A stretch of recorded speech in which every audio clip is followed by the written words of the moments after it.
Hello and welcome back. This is Chase Morrison with Profitwyse for the third edition in this series on creating financial dashboards. Here we're going to talk a little bit about the way that we go about setting up the data that's used or sourced by the actual graphs, because there's a little bit of complexity involved in how we set that up. So the first thing I wanted to talk about are the column headings on the Excel sheet. Okay, so let's bring Excel over and let's take a look at the column setup that we have. So it's pretty simple. This is the columns that we want to have at the bottom of all of our graphs, and we just are going to have all 9 of our graphs reference this one series here. So this makes it a little bit easier to update your graphs as you roll over into the next year. Now the one thing that's kind of different here is this row here where I have the numerical months numbered here at this row here. So this is going to be a little bit clearer here when we get a little bit farther into depth, but I just want to talk briefly about what was on these columns. Okay, so just as a reminder, we wanted to talk briefly about where all the data was coming from again. So as you may remember from one of the earlier videos, we have these 2 tabs down here, one for actuals and one for the plan.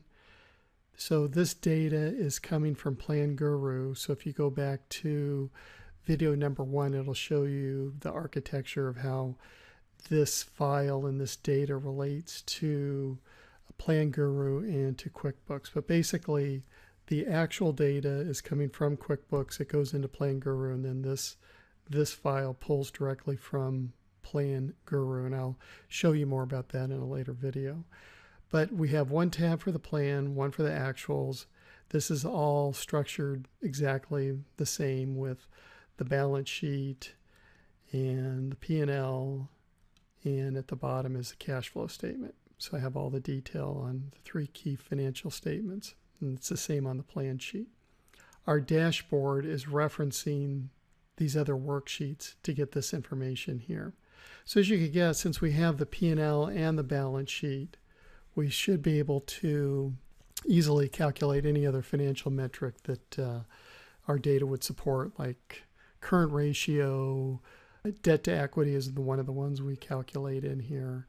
Okay, now that we've talked about the column setup and where the data is coming from again, I want to talk a little bit about the data series themselves, the 6 data series that are in this one revenue dashboard. Let's look into these series. Most of them are pretty straightforward. So this is just getting this result for the total year from the actual worksheet. This prior year, so again, this is just pulling this number directly from the actual worksheet, and this is just an accumulation of the revenue for the prior year. This is the monthly actual for the current year. This is the year-to-date actual for the current year. This is the monthly plan and the year-to-date. So the monthly plan again is coming from the plan worksheet. So this, you can see above that these are all the monthly plans, and then this is just an accumulation of those numbers. So the only thing that is maybe a little bit complex on this worksheet is on the year-to-date actuals. So let's look at this formula right up here kind of closely. So this is where we actually start to use this ME number defined name that we created. So what you can see here is that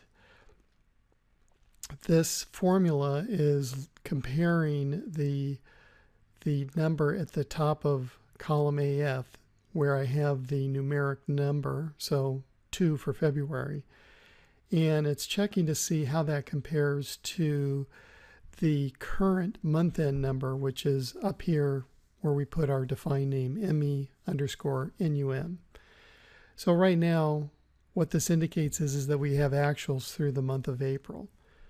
And if I were to change the defined name where I have it, I could change it to 3, and you'll see that down here where I have the monthly actual, the year-to-date actual, where I have the year-to-date actual, you can see that it's going to get filled in as I reverse back the numbers. So say it's March, now it's NA through March, and then if I make it a 2 there, now it's as though I had actuals through February.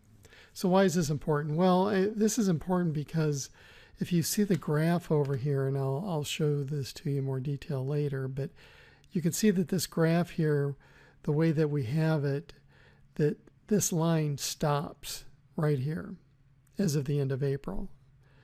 And if you don't put in this NA in here, then this line is just going to drop to, well, actually here, since it depends on what you would do, but you could have it as 0, or you could just have the accumulation the same year to date. It's just going to continue on to the end of the graph, which is not what you want.